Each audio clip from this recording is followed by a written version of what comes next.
सत्साहेब सत्साहेब सत्साहेब। जय सतगुरुदेव भगवान की जय। जय सतगुरु कबीर साहेब की जय। आप सभी प्रेमी भक्तजन, साधु भक्त, छोटे बड़े माताओं बहनों, सभी को मेरा कोटि कोटि प्रणाम, सभी को दंडवत प्रणाम। सतगुरु साई अरुण जी महाराज को कोटि कोटि प्रणाम। अन्य सभी सच्चे संतों को मेरा कोटि कोटि प्रणाम। सभी जीवों को मेरा कोटि कोटि प्रणाम। सत साहेब, वंदे मातरम।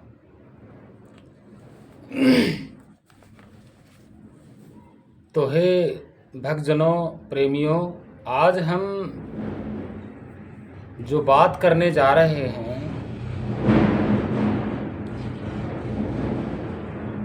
कि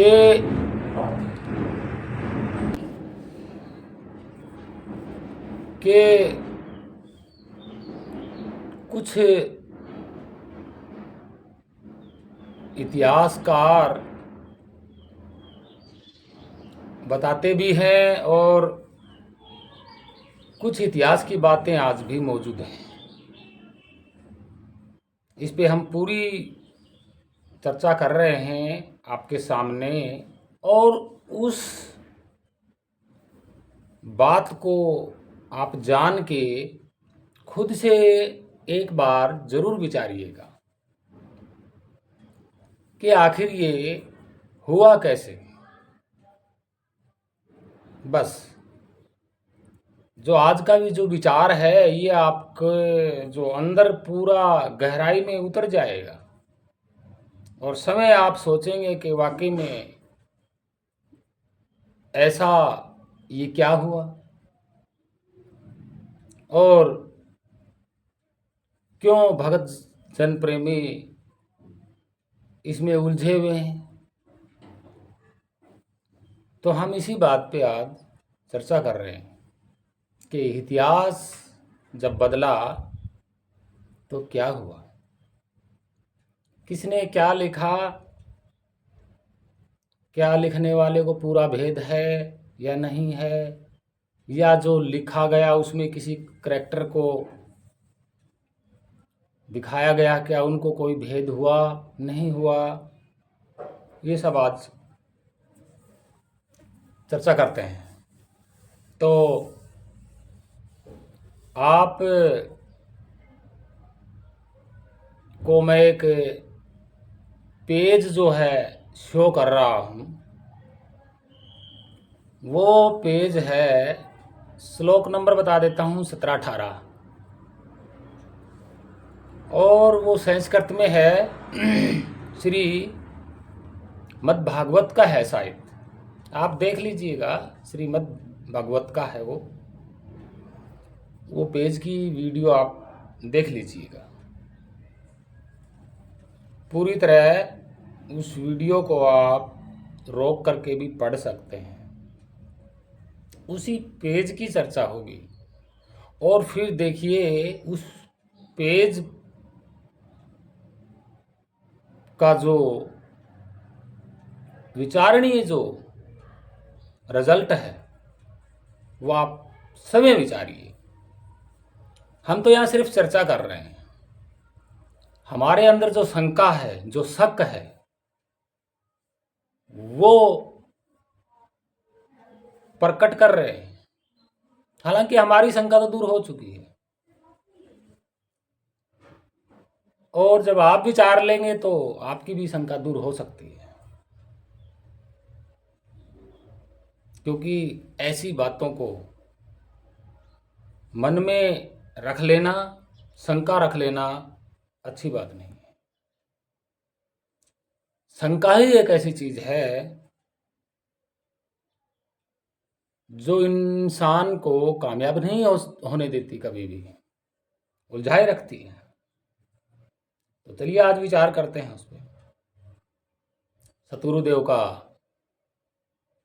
परमात्मा का गुणगान से शुरू करते हैं। पहले पेज देखो, पढ़ो कि पेज में क्या है। देखिए,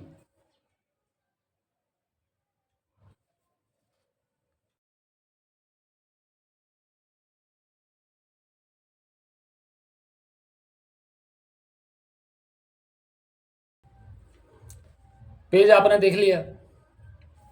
इसी पेज को खुलासा करते हैं। इसमें सब कुछ आ जाएगा एक पेज में। जो कोई समझने वाला होगा, एक पेज में सब कुछ पढ़ा जा सकता है। पहली बात तो यह है कि आप अगर अच्छे मानव या मनुष्य या इंसान का कर्तव्य पे चलते हो तो आपको किसी की जरूरत नहीं है। सत्य मार्ग पे चलना, अच्छा बुरा सोचना, क्या अच्छा है क्या बुरा है, सब कुछ पता है आपको, तो सत्य मार्ग पे तो आप समय चल सकते हैं। कोई बड़ी बात नहीं है। हर अनपढ़ पढ़ा लिखा सब जानते हैं सच झूठ, कि हम क्या गलत कर सकते हैं और क्या अच्छा कर सकते हैं। व्यवहार में सच बोलना भी तो एक सत्य मार्ग है। ईमानदारी में सच बोलना या ईमानदारी से बोलना भी वो सत्य मार्ग है। वो किसी से पूछ के नहीं किया जाता। तो यहाँ किसी की जरूरत नहीं होती, ये संस्कारों पे होता है। माँ बाप ही सिखाते हैं ईमानदारी, सच बोलना, सच्चा व्यवहार रखना, दया भाव, ये सब माता पिता ही सिखाते हैं। और इस पे चलना हमारा मेन कर्तव्य है। तो यहाँ किसी दूसरे का महत्व नहीं होता। तो चलिए आज हम इसी पे बात करते हैं कि ये पेज जो है ये आपने देख लिया, मैचिंग कर लीजिएगा। ना तो ये पेज हमारा लिखा हुआ है और पता नहीं भाई किसका लिखा हुआ है, हम तो नहीं जानते। संस्कृत में लिखा हुआ है ये पक्का जानते हैं। और इसमें जो लिखे हुए नाम हैं आप सुन लीजिए। संस्कृत के इसी श्लोक में मिलेगा आत्मन। आत्मन है इसमें। एक ईश्वरीय शब्द है, एक पुरुषोत्तम है, पुरुष है, ईश्वर है, परमात्मा भी है, इसी एक पेज में बस। और इसमें ब्रह्म भी है, शायद होगा। अगर ब्रह्म नहीं है तो गीता में मिल जाएगा ब्रह्म। अब चलिए यहाँ पे हम भाषाओं पे चलते हैं। कुछ तो हमारी भाषा है और कुछ इसी संस्कृत में मनमर्जी की भाषा भी है। देखिए, मन मर्जी की भाषा भी है। यहां से विचारना शुरू होता है कि आखिर ये है क्या। तो देखिए, पहला शब्द लेते हैं हम, ईस। ईस और वर, इन दोनों पे चलते हैं।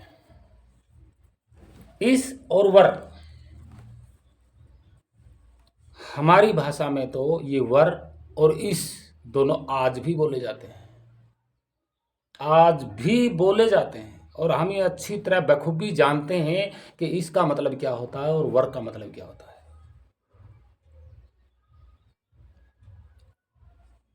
पूरी तरह जानते हैं, खुलासा कर सकते हैं, प्रमाणित कर सकते हैं हमारी इतिहास की भाषा का।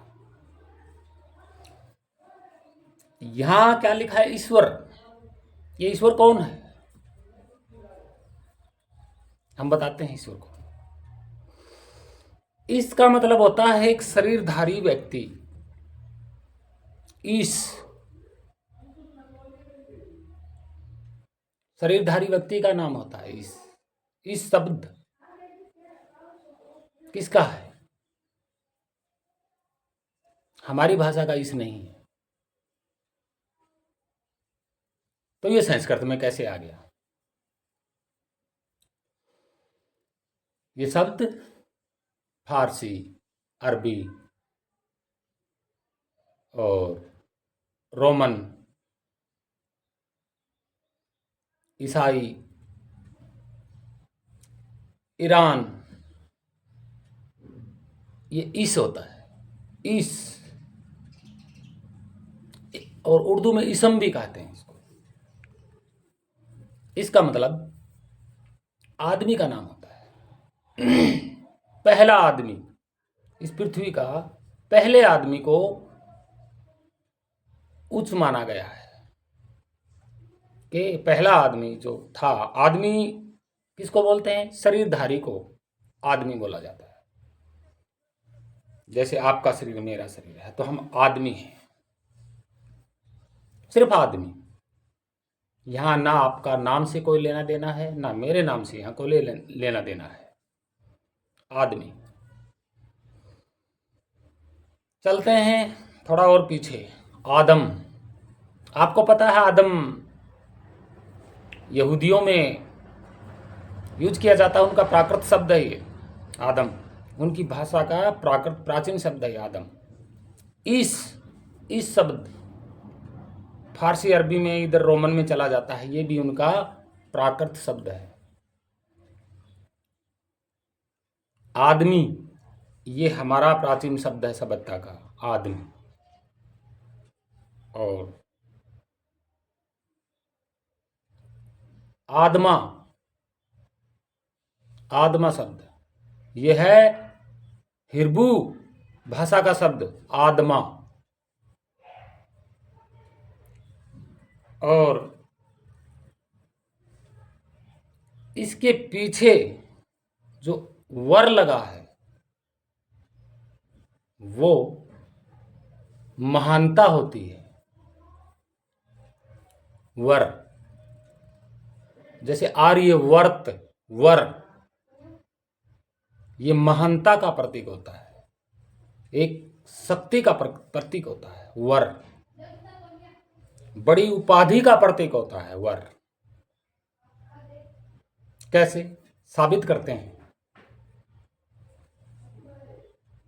जानवर, ताकतवर, ईश्वर, इस आदमी, वर माने ताकत, ताकतवर।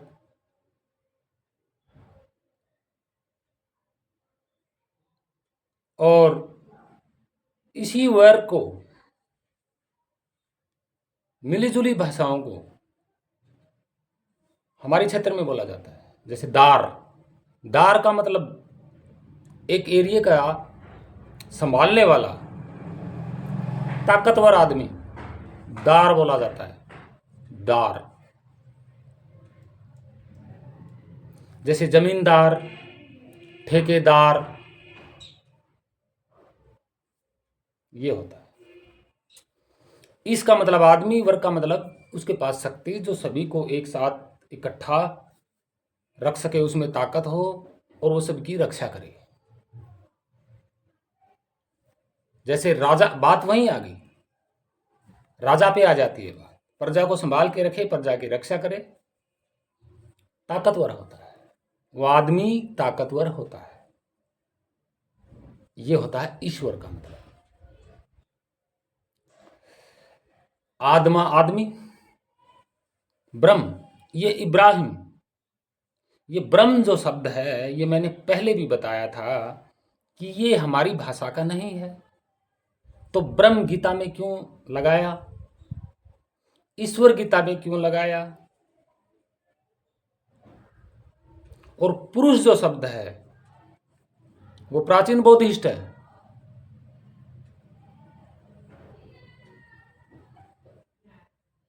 और जो लोग कहते हैं कि ज्ञान संस्कृत से उत्पन्न हुआ है, ये झूठ है।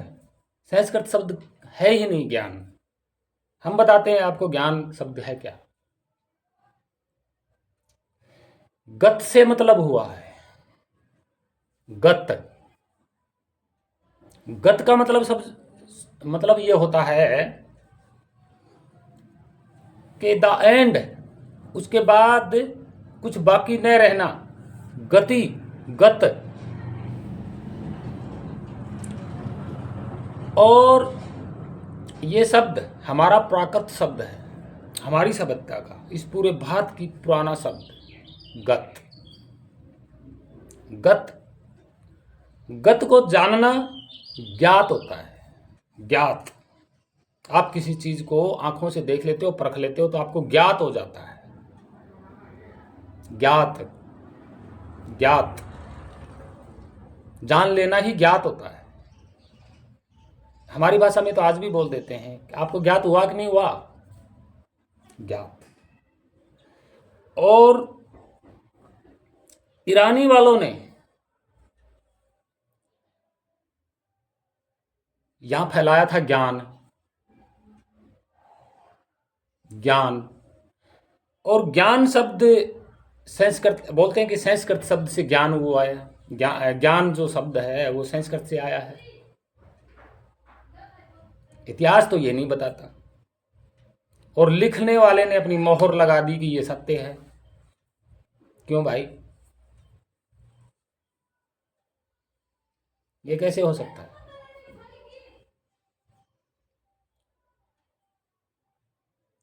किसी के शरीर पर भाई कोई आदमी है, चंगा भला है, उस आदमी का नाम आप, जैसे कबूतर होता है, वो लगा दोगे जबरदस्ती, तो क्या वही वो आदमी से कबूतर हो जाएगा? नाम लेने से क्या सत्य हो जाएगा? आदमी के ऊपर अगर कबूतर का नाम दे दिया जाए, और जिस कबूतर की हमें पहचान है, जो आकाश में उड़ता है, दाना चुगता है, तो क्या वो आदमी कबूतर बन जाएगा? नाम थोपने से आदमी का शरीर कबूतर में तो नहीं बदलेगा। सुनते रहिए। संस्कृत में नय का अर्थ बताया बुद्ध।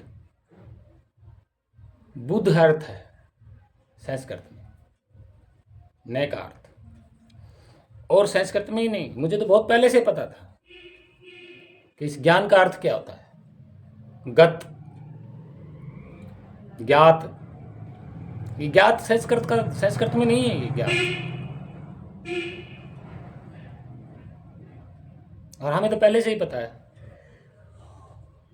मैंने तो कभी संस्कृत ढंग से पढ़ी ही नहीं। पहली बात तो अक्षर ही नहीं बोलने आते ढंग से, क्योंकि कभी ध्यान ही नहीं दिया। और जब ध्यान दिया तो हमारे प्राचीन शब्द घुसेड़े हुए हैं संस्कृत में, शब्द बहुत सारे। भाषा जो होठ से कोई शब्द कैसे बोला जाता है, दंत से कैसे बोला जाता है, तालु से कौन सा शब्द निकलता है, गले से कौन सा शब्द निकलता है,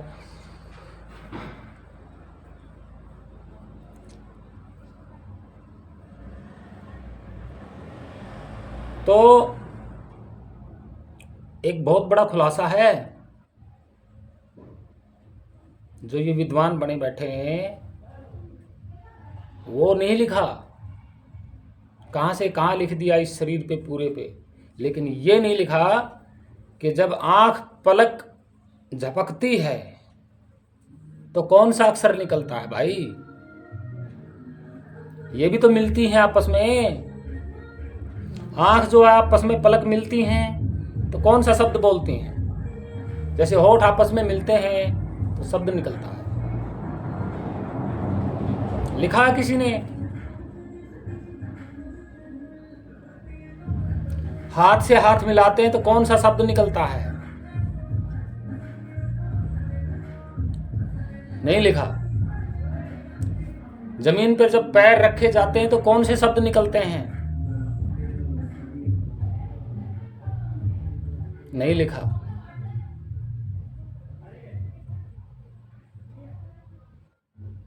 इधर के उधर शब्द लगा के कोई भाषा वैज्ञानिक नहीं बन जाता। चलिए छोड़िए, इस पे तो बाद में बात करते हैं, कभी फिर बात करेंगे। तो जो ज्ञात है वो शब्द बहुत प्राकृत है। गत जो शब्द है यहां से स्टार्ट हुई, और नय का मतलब बुद्ध होता है, ज्ञान ये होता है। अब ज्ञान किस चीज का? उस परमगति का, जिसको जानने के बाद बाकी कुछ नहीं रहता, ये होता है।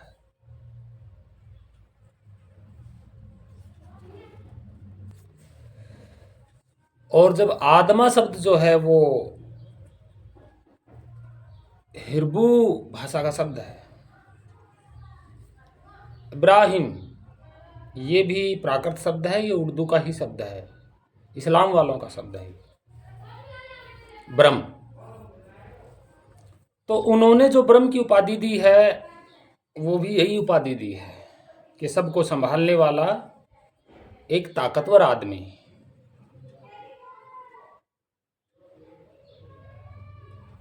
और आत्मा, आत्मा जो शब्द है वो शरीर को देख करके आत्मा शब्द बना है। इस आदम, आदमी, आत्मा, ब्रह्म, ये आदमी को देख के, शरीर देख के बनाया गया है। हमारे भाषा संस्कृतकर्ताओं ने आत्मा बनाया, आत्मा से आत्मा बनाया।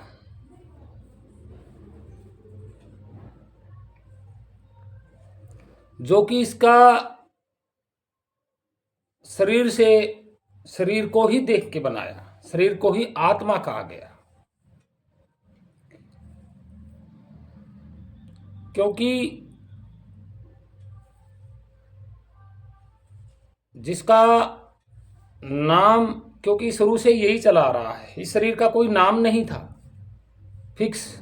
जैसे आज नाम रखा जाता है, किसी का राजेश, किसी का भाई महेश, किसी का कुछ ऐसे नाम रख जाते। तो उस वक्त में खाली आदमी बोला जाता था। बाद में नाम रखने चालू किए थे, पहचान करने चालू की थी नामों के हिसाब से। हमारी संस्कृत में आत्मा दिया गया है। और यह आत्मा शब्द, इसका जो दूसरा रूप है वो महाराष्ट्र में, बॉम्बे साइड में जाइए आप, वह आपुन बोलते हैं। आपुन, खुद को आपुन बोलते हैं।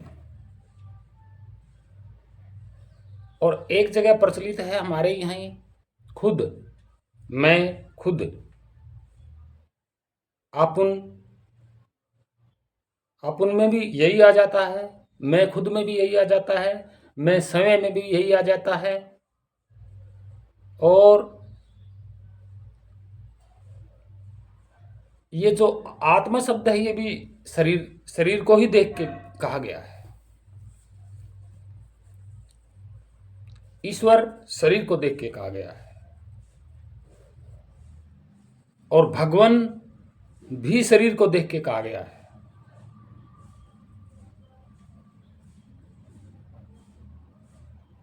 और भगवते, वो भी शरीर को देख के कहा गया है। भगवते, भगवते हमारा अपना पूरे भारत का जो प्राकृत शब्द है भगवते है। ये किसी भाषा से जुड़ा हुआ नहीं है। भगवते अपना संपूर्ण इतिहास भगवते का अपना खुद का इतिहास है भगवते। और भगवते उसी व्यक्ति को कहा जाता है जहां वर लगा है, जहां वर लगा है। ईश्वर और भगवते, ये दोनों ही आदमी की ओर इशारा करते हैं। और उस वक्त भगवते कौन थे? शिलालेख पे मिलता है, सम्राट अशोक के शिलालेख पे भगवते, भगवन। भगवान का भी यही है, शरीर को देख के, कि ऐसा आदमी ताकतवर, चाहे वो ताकत ज्ञान की हो और चाहे वो ताकत हथियारों की हो।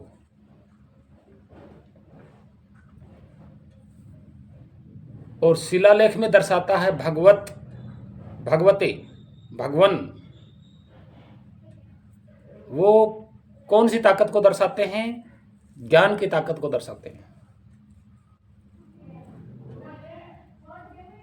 और ये सच्चाई सामने आ रही है कि तथागत गत आ गया ना, ज्ञात, ज्ञान, कि देखने में आता है कि हमारा जो भारत था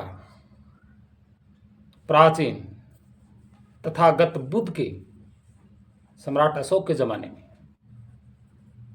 वो किसका ताकतवर थी? वो ज्ञान की ताकत थी, हथियारों की नहीं थी,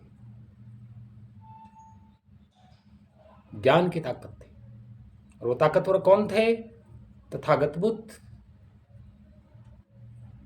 उनको कौन सा ज्ञान था? उनको वो ज्ञान था,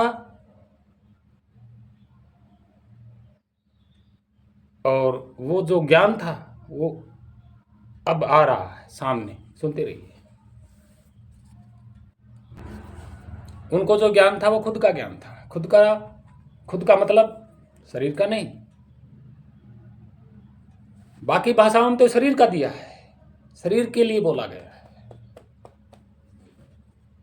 और तथागत बुद्ध को जो ज्ञान हुआ था वो परम गति का ज्ञान हुआ था। गत ज्ञात हुआ था। ने मानी बुद्धि से, ध्यान से ज्ञात हुआ था। कौन सा ज्ञान? खुद का ज्ञान, इस शरीर का नहीं। जो खुद शरीर में बैठा है उसका ज्ञान हुआ था। और जो आत्मा है वो शरीर का नाम है। जो शरीर के अंदर जो बैठा है उसका नाम आत्मा नहीं है। ये इतिहास रिकॉर्ड है, ये थोपा गया है बाद में। क्योंकि जीव का ना रंग है, ना रूप है, ना इसका कोई नाम है। अब और चलते हैं गीता। इसी पेज में जो पेज दिखाया गया था मैंने, आप खोल के देख लीजिए दोबारा से। इसी पेज में लिखा हुआ है कि आत्माओं यानी कि बहुत सारी आत्मा, यानी कि बहुत सारी आत्मा, जो कि आत्मा एक ही स्वरूप है और वो सब में व्याप्त है। यहां बहुत सारी आत्मा कहां से आ गई?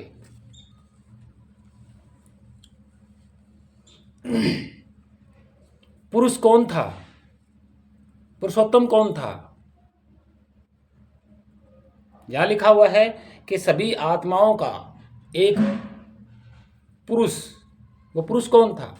वही था, बता दिया ना यहां आत्माओं। आत्मा मैंने बताया था शरीर का नाम है। बहुत सारे आदमियों, बहुत सारे आत्माओं को एक सूत्र में बांधने वाला वो परम पुरुष कौन है? ये किसको दिखा रहा है? सम्राट अशोक को दिखा रहा है, उस जमाने का, कि वो एक पुरुष पूरे एशिया महाद्वीप को शांतिमय रखता था। वो एक पुरुष, वो एक आत्मा सभी आत्माओं को की रक्षा करता था। रक्षा करने वाला होता है, ताकतवर था। इस पेज का खुलासा है ये, कोई माई का लाल काट नहीं सकता इसको। और जो कोई कहता है तो वीडियो में हमारी सामने बातें होनी चाहिए एक ही चैनल पर, फिर हम बताएंगे।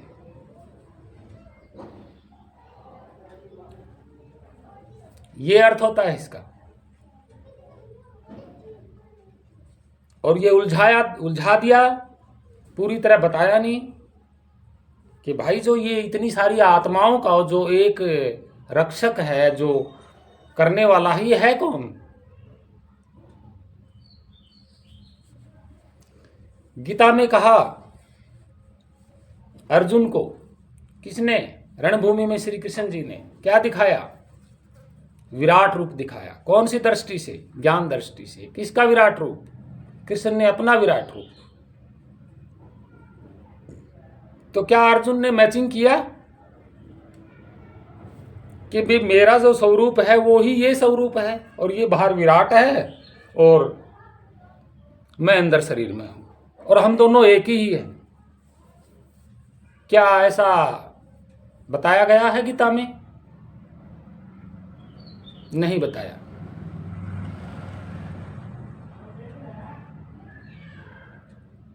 क्यों? वो आप विचारिए। आगे और खुलता जा रहा है कि जब गीता में अर्जुन को पूरा ज्ञान दे दिया, कृष्ण जी ने अपना स्वरूप प्रकट कर दिया। यहां पे लिखा हुआ है प्रकट, कि भगवान ने अपना स्वरूप प्रकट किया। किस भगवान ने? भगवान तो शरीरधारी होता है, आदमी होता है। क्या प्रकट किया? अपना स्वरूप। ठीक है, तो स्वरूप प्रकट होने से पहले कौन था? भगवान। देखिए यहां क्या हो रहा है। भगवान भी था, मौजूद था। किसके सामने? कृष्ण के सामने, अर्जुन के सामने। अर्जुन देख रहा था भगवान है। और बाद में प्रकट कौन हुआ? भगवान का स्वरूप। कौन सा स्वरूप? कोई दूसरा और? भगवान का कोई दूसरा और स्वरूप कौन सा हो सकता है? आप विचारिए। जब आप भगवान पूरी सृष्टिकर्ता को अगर आप मानते हो, तो और दूसरा कौन सा रूप प्रकट हुआ? ये लिखा हुआ है इस पेज में, आप पढ़ लीजिए कि उन्होंने अपना समय का रूप प्रकट किया। शंकावादी बात है, यहां पे शंका हो रही है। तो जो भगवान का जो रूप था वो कौन सा था? नॉर्मल रूप कौन सा था? और प्रकट रूप कौन सा था? और प्रकट कौन होता है? जो पहले से ही विद्यमान होता है वही प्रकट हो सकता है। एकदम से प्रकट नहीं हो सकता। जो पहले से विद्यमान है वही किसी के सामने प्रकट हो सकता है। यानी कि पहले से है वो प्रकट हो सकता है। दूसरी बात, यहां एक और चल रहा है। क्या? जो अपने ही स्वरूप में सदा से, आदि अनादि काल से जो प्रकट है, वो फिर से प्रकट कैसे हो सकता है दोबारा से? इसका मतलब वो बदलने वाला है, गायब होने वाला और प्रकट होने वाला है। ये सच्चा नहीं हो सकता। और भगवान शरीर को बताया गया है, इतिहास शरीर को बताता है। भगवान तो आप खुद विचारिएगा कि ये क्या हो रहा है। अब जब प्रकट हुआ और अर्जुन ने देख लिया, ठीक है, तो अर्जुन ने क्या ये सोचा कि ये मेरा और मैं शरीर के अंदर हूं, मेरा तो इसका एक ही स्वरूप है, कोई अंतर ही नहीं है, कोई भेद ही नहीं है? ऐसी घटना अर्जुन को क्या हुई है? ऐसी घटना आगे और चलते हैं। ठीक है, अर्जुन ने किसी और का स्वरूप देखा, अपने अंश से मैचिंग नहीं किया। यहां पे ना अपने शरीर से मैचिंग किया उसने, ना अपने जो खुद अंदर बैठा है। अर्जुन खुद अंदर जो जिस स्वरूप में बैठा है उससे कोई मैचिंग नहीं हुई। यहां पे शंका उभर रही है। हम नहीं मानते इस बात को। अब चलो, युद्ध हो गया। जो परमात्मा का विराट जो स्वरूप है, और उसमें यह कहा गया है कि सब मेरे अंदर विद्यमान है, मैं कालों का काल हूं, और अर्जुन ने वो घटना देख ली, तो अपने से मैचिंग क्यों नहीं किया? अपने स्वरूप से मैचिंग क्यों नहीं किया? सबसे बड़ी झूठ तो यहां उभर रही है। दूसरी बात, जब उस विराट स्वरूप के कोई दर्शन कर लेता है तो वो दर्शन करते ही मुक्त हो जाता है। दर्शन करते ही मुक्त हो जाता है।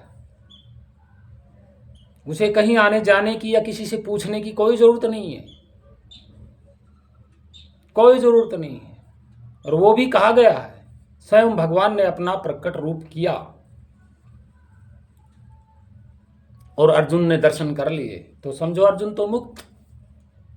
और वो एक ऐसी घटना जो भूली न जा सकती हो, और फिर आगे कुछ करने की जरूरत ही नहीं है, दर्शन हो गए, बस मुक्त हो गए।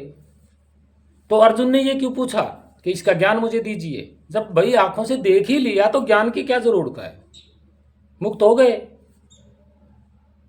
फिर अर्जुन ने कृष्ण से जी से ये क्यों पूछा कि मुझे इसका ज्ञान दीजिए, पूरा विवरण दीजिए? जब भाई अर्जुन ने अनुग्रह किया और श्री कृष्ण जी ने उसकी बात मान के अपना रूप प्रकट भी कर दिया अर्जुन के सामने, आंखों के सामने, तो वो तो मुक्त हो गए। क्षण भर का ही तो है। हमारे संत क्या कहते हैं, क्षण भर अगर ध्यान लग जाए मुक्त हो गए, करोड़ों करोड़ों के जन्म साफ हो जाते हैं। और अब आगे चलिए, जब अर्जुन ने पूछा कि मुझे ज्ञान दीजिए, तो भाई आंखों से देख लिया और क्या ज्ञान चाहिए, एंड फाइनल हो गया। और साथ में गीता में ये लिख दिया कि अर्जुन को ज्ञान कराया। अरे भाई कहीं तो सच्चाई रखो। दूसरी बात, कृष्ण जी ने ये क्यों कहा कि किसी साधु संत योगी जनों की शरण में जाइए? भाई अपनी मर्जी से श्री कृष्ण जी ने अपना विराट रूप समस्त दिखा दिया, सब कुछ दिखा दिया, तो बाकी ज्ञान क्या रह गया? अर्जुन तो मुक्त हो गए, तो फिर अर्जुन क्यों कह रहे हैं कि मुझे ज्ञान कराइए? सकोरा है यहां पे, पूरा पक्का सकोरा है। अब आगे चलते हैं। वहां देखने वाले कौन थे उस ज्ञान को? बताते हैं कि व्यास जी थे और संजय, अर्जुन। ठीक है, महाभारत का युद्ध खत्म हो जाता है और इस करैक्टर में सबसे अच्छा आदमी किसको दिखाया गया? युधिष्ठिर जी को, सत्यवादी। तो महाभारत में जाके खत्म होने के बाद महाभारत, क्योंकि भाई जो विरोधी थे वो तो सारे मारे गए थे, तो उसमें तो पांचों पांडु बचे, कृष्ण बचा, संजय भी था और भीष्म भी थे, क्योंकि वो तो अंत में मरे ना। और युधिष्ठिर, कृष्ण जी, बाकी तो सारे बच गए थे। तो फिर उन्होंने यज्ञ क्यों करवाया? पाप से मुक्त होने का। भाई जब भगवान श्री कृष्ण ने विराट रूप दिखा दिया था तो अर्जुन तो मुक्त थे।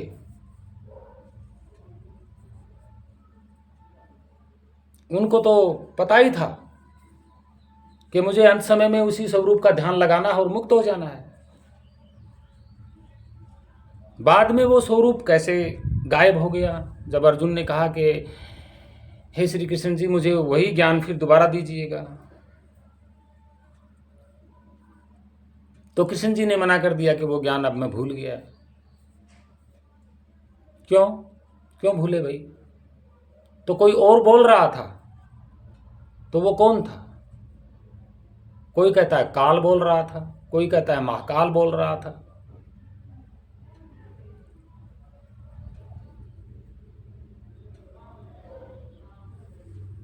और फिर अर्जुन ने तो दर्शन कर ही लिए थे, तो वो तो मुक्त हो गए। पाप उतारने के लिए यज्ञ क्यों किया गया?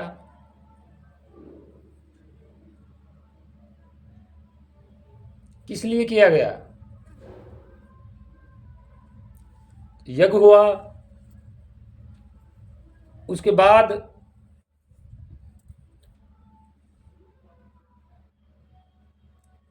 हिमालय में जाना पड़ा स्वर्ग को।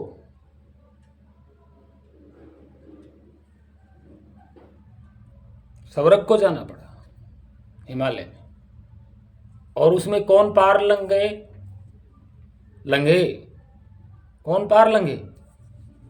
एक कुत्ता बताते हैं, युधिष्ठिर जी बताते हैं।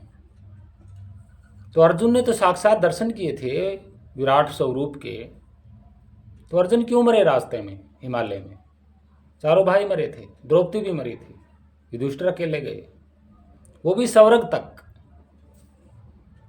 और अर्जुन ने तो विराट स्वरूप का दर्शन कर लिया था, समस्त लोक उसमें समाये हुए थे। तो क्या स्वर्ग नहीं था उसमें? भाई समस्त लोक जब विराट रूप में थे तो स्वर्ग भी तो उसमें ही था, सभी देवी देवता उसमें समाये हुए थे, सब कुछ उसमें समाया हुआ था। इतना विराट दर्शन करने के बाद भी अर्जुन मरा, स्वर्ग लोक को भी प्राप्त नहीं हुआ। अब सबसे बड़ा तो यहां हो रहा है। जब महाभारत लिखी तो किन्होंने लिखी? वेद व्यास जी ने। बताते हैं कि उनको सारा ज्ञान था। तो वेद व्यास जी ने अपना अनुभव क्यों नहीं लिखा गीता में? कि भी चलो अर्जुन तो भूल गया, कोई बात नहीं, कृष्ण जी भी भूल गए, कोई बात नहीं, लेकिन मुझे तो याद है, मैं लिख देता हूं। उन्होंने अपना अनुभव क्यों नहीं लिखा गीता में? और फिर कृष्ण का ही विराट रूप क्यों लिखा?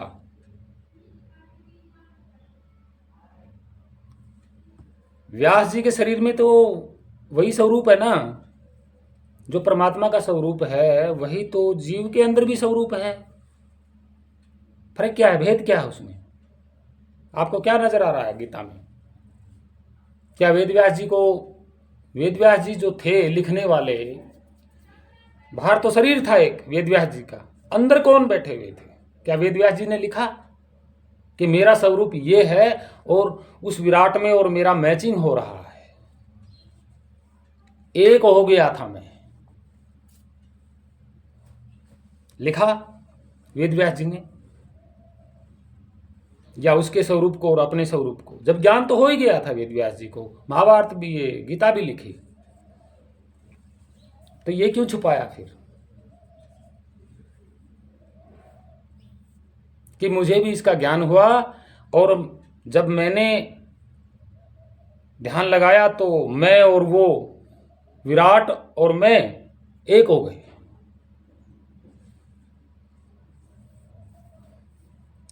गीता में किसी ने कुछ नहीं बताया अपना अनुभव। आप समय विचारिए कि गीता में किसी ने अपना अनुभव बताया?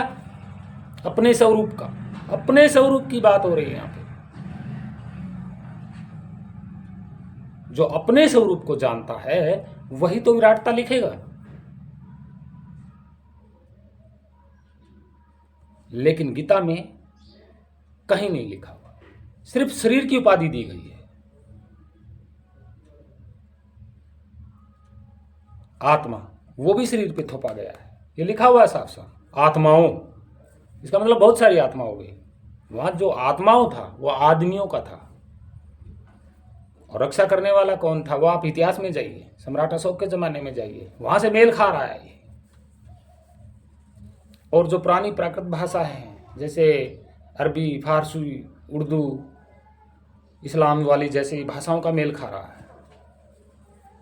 आज मैं, हमारे यहाँ बोला जाता है, आज मैं फलानी जगह जाऊंगा, आज मैं ये करूंगा, आज मैं खाना खाऊंगा, आज मैं पानी पीऊंगा। ये आज मैं जो शब्द है ये हमारे यहाँ बोला जाता है। आज मैं का मतलब विद्यमान, आज मैं विद्यमान अर्थ निकलता है।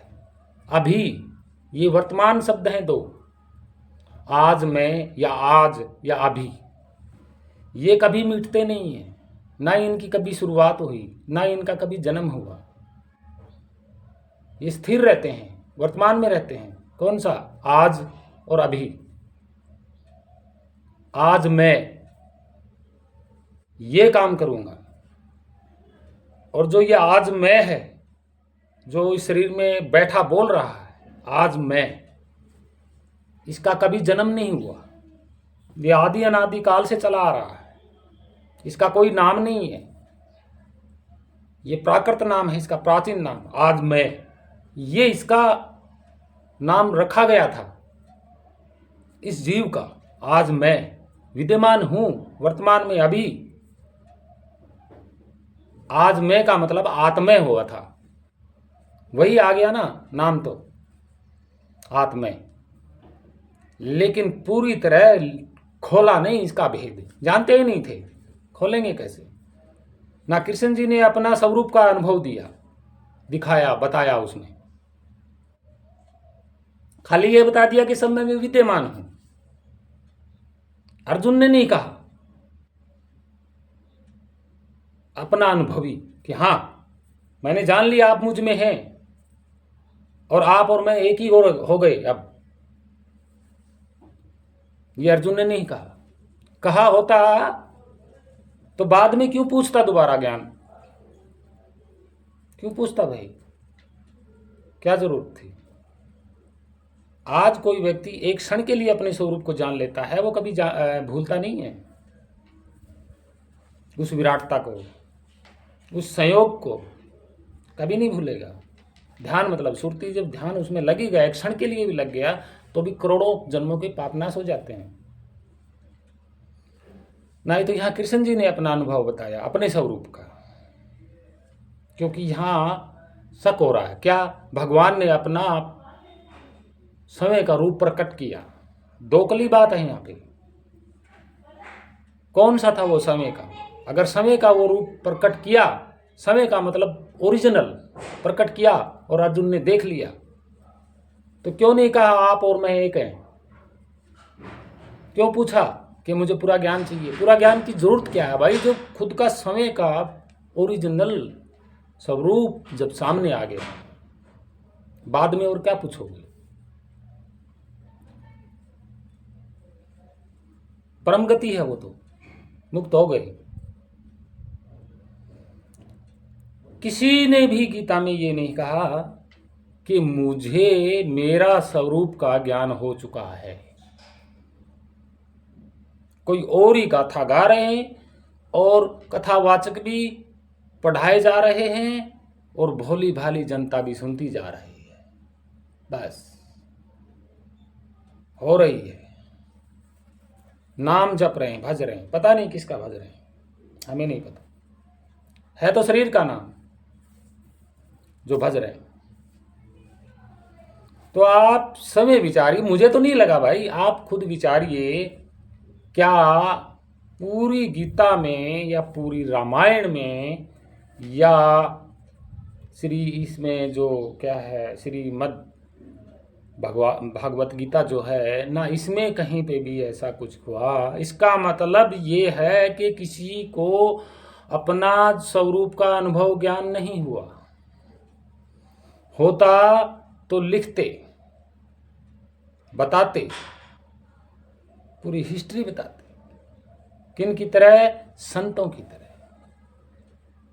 संत क्या कहते हैं, जब हमने जाना तो चुप हो गए, आगे कुछ नहीं रहा बाकी। संत ये कहते हैं जब जाना तो हम और वो एक हो गए। संत ये कहते हैं क्योंकि उन्होंने जाना है, उनका अनुभव है, बताया है उन्होंने। तो गीता में क्यों नहीं बताया? इसका मतलब किसी को अनुभव था ही नहीं। क्लियर हो रही है, आप उलझ रहे हो तो उलझे रहिए। हमने तो सच्ची जो बात थी, इतिहास बता दिया आपको, नामों का इतिहास बता दिया, बाकी क्या रह गया। अब और संत क्या कहते हैं, अपने स्वरूप को जानिए। किसी सच्चे संत की शरण में जाके अपने स्वरूप को बूझिए, वही आपका सब विराट स्वरूप है। संत ये कहते हैं।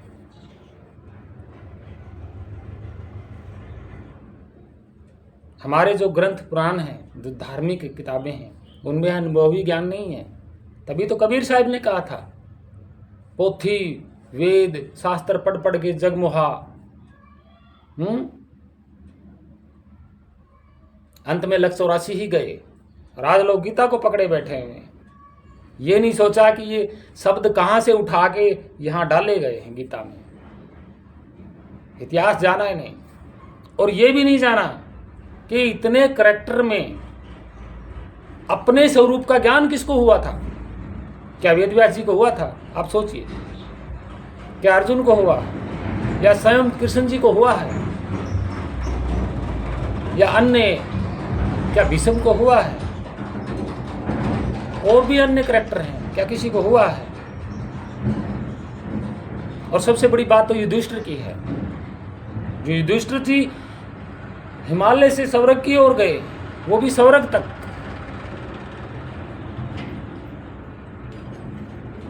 मुक्त तो वो भी नहीं हुए। यह है गीता का इतिहास। एक पेज में सारी गीता आ गई है। देखो देखो, आप विचार के देखो, पढ़ो अच्छी तरह से, आपको मिल जाए। शायद कोई ऐसी बात, कोई ऐसा करैक्टर कि भी मेरे को अपना स्वयं का अनुभव हुआ, और जब मैंने अपना अनुभव किया तो विराटता ही विराटता हो गई, यानी कि मैं समा गया उसमें। कहीं पे भी कोई युक्ति या कुछ बताइए आप। तो हमने तो सारा सब कुछ बता दिया आपको एक पेज के जरिए। तो आशा करता हूँ आप सभी विचारेंगे इस बात को कि क्या सत्य है, क्या झूठ है। भाई देखिए, हमें शंका हुई तो हमने तो माना नहीं, क्योंकि भाई मानेंगे कैसे? खुद शब्द ही इसमें ऐसे डाले गए हैं जो मानने योग्य ही नहीं है। इसलिए नहीं मानते। तो आशा करता हूँ आप सभी को कोटि कोटि प्रणाम। भक्तजनों, प्रेमियों, सभी को मेरा कोटि कोटि प्रणाम। और एक छोटी सी बात और, कि सबसे बड़ी बात तो ये है कि जब इतिहास की ओर जब जाते हैं तो महाभारत काल देखो कैसे शक पैदा होता है, महाभारत काल।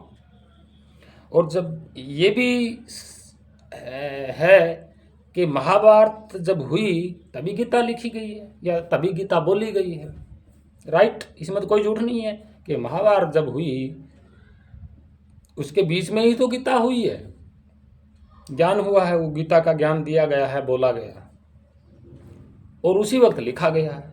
ठीक है, ये भी मान लिया। लेकिन युद्ध में ऐसे ऐसे हथियार दिखाए गए हैं, लोहे के भी दिखाए गए हैं, रथ भी दिखाए गए हैं, गदा, तलवारें, तीर, कमान, धनुष, पता नहीं क्या क्या दिखाया गया है। आधों के तो नाम भी नहीं है। ठीक है, अब चलिए बैकग्राउंड इतिहास में चलते हैं। सिंधु घाटी, हड़प्पा संस्कृति सभ्यता, मोहनजोदड़ो, बोध गया, सम्राट अशोक, इस इतिहास में जाते हैं। जब सिंधु घाटी की सभ्यता की जब खुदाई हुई तो अनुमान है कि 4000-5000 के आसपास में है। लेकिन उस पूरे शहर में, विराट शहर निकला है वो, लेकिन उस विराट शहर में बर्तन, मोहरें, सड़कें, मकान, पक्के मकान, बहुत कुछ मिला है, लेकिन हथियार नहीं मिला।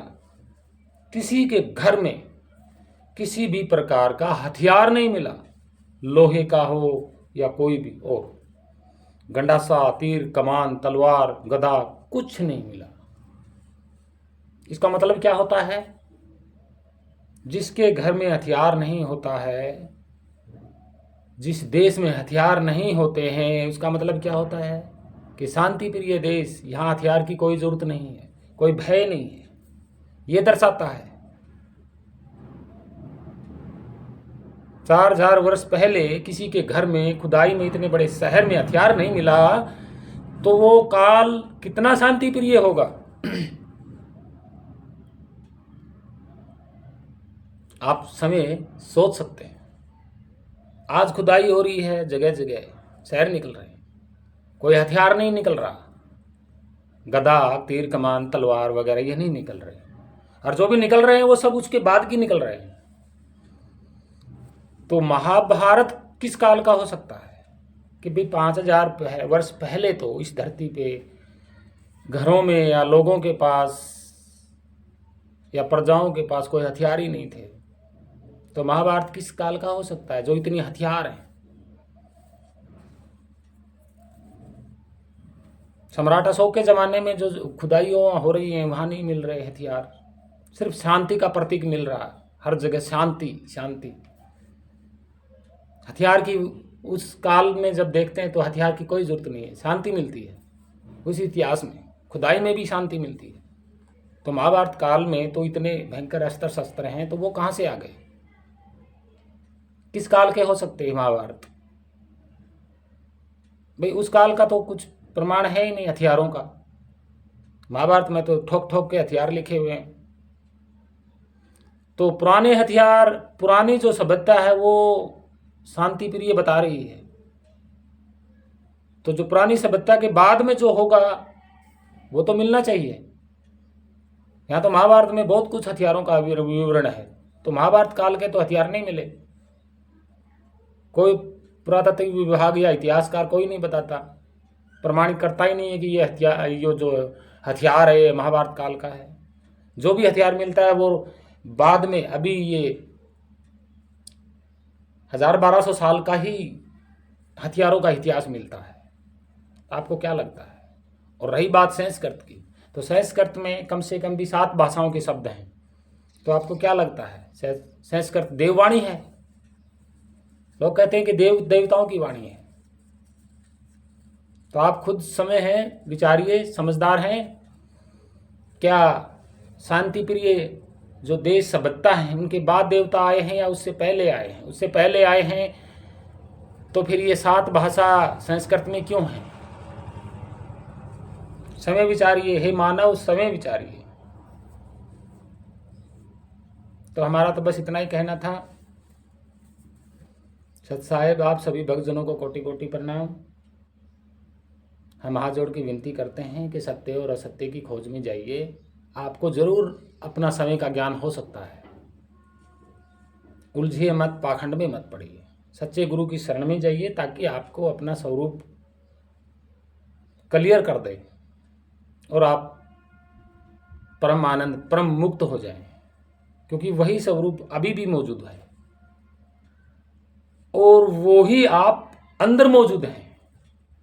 सेम वही स्वरूप आप अंदर मौजूद हैं। इसलिए तो कहा है घट घट मेरा साइयाँ। वो साइयाँ ही तो है, उसी का स्वरूप तो यहाँ विद्यमान है। और वो स्वरूप कौन है? वो हम ही हैं। इसलिए कहते हैं कि हर जीव से प्रेम कीजिए, क्योंकि हर घट में उसी परम सत्ता का स्वरूप हम हैं जो बोल रहे हैं। आप यूं कह लीजिए कि वो खुद समय बोल रहा है इस शरीर में, ये कह लीजिए। ये कहना सत्य है कि घट घट मेरा साईं है, ये सत्य है। कोई कहते हैं कि अगर घट में परमात्मा स्वयं है, भाई परमात्मा का स्वयं का स्वरूप है, ऐसा नहीं है। है क्यों नहीं? ये तो मोहर है उसकी पक्की, लेकिन शरीर काल ने बनाया है। शरीर तो काल ने बनाया है। शब्द की मोहर तो अंदर है। कौन है? हम हैं शब्द की मोहर। हम स्वयं शब्द स्वरूप है और वो परमात्मा स्वयं शब्द स्वरूप है। दोनों का एक ही स्वरूप है। तभी तो कहते हैं ना कि एक हो जाएगा। जब सुरती ध्यान से, जब उस शब्द की ओर सुरती लग जाती है तो एक हो जाता है। पता नहीं चलता कि ये मेरा स्वरूप है या परमात्मा का स्वरूप है। वहाँ एक समान हो, मतलब मिक्स हो जाते हैं। यही तो है। लेकिन गीता में ये नहीं कहा गया, कहीं नहीं कहा, किसी ने नहीं कहा। वेदव्यास जी ने खुद ने नहीं कहा कि मेरा स्वरूप और उसका स्वरूप एक है। तो आप खुद समय विचारिए। कथावाचकों ने आज तक नहीं बताया है, किसी भक्त को नहीं बता रहे, उलझा रहे हैं बस। गाते रहो। कौन से? ये शब्द है जो खुद बोल रहा है, खुद बना रहा है। ये शब्द गाते रहो, हो जाएगी मुक्ति। तो ऐसा नहीं है। तो ये भक्तजनों, प्रेमियों, आप सभी विचारिएगा। भाई हमें शक था तभी तो हमने बोला। आप भी विचारिएगा क्या सत्य है, क्या झूठ है, और अलग अलग करके सत्य का रास्ता अपनाइए। शांति प्रिय रास्ता अपनाइए। शांति प्रिय रास्ते में हथियारों की जरूरत नहीं होती। तो आशा करता हूँ सबसे प्रेम कीजिएगा। क्षमा, भाव, सेवा, करुणा ये हमारा भक्ति मार्ग है, दवेश का मार्ग नहीं है। सत साहेब, सत साहेब। सतगुरुदेव भगवान की जय। सतगुरु कबीर साहेब को मैं कोटि कोटि प्रणाम करता हूँ। सभी संतों को मैं कोटि कोटि प्रणाम करता हूँ। सत साहेब। वंदे मातरम।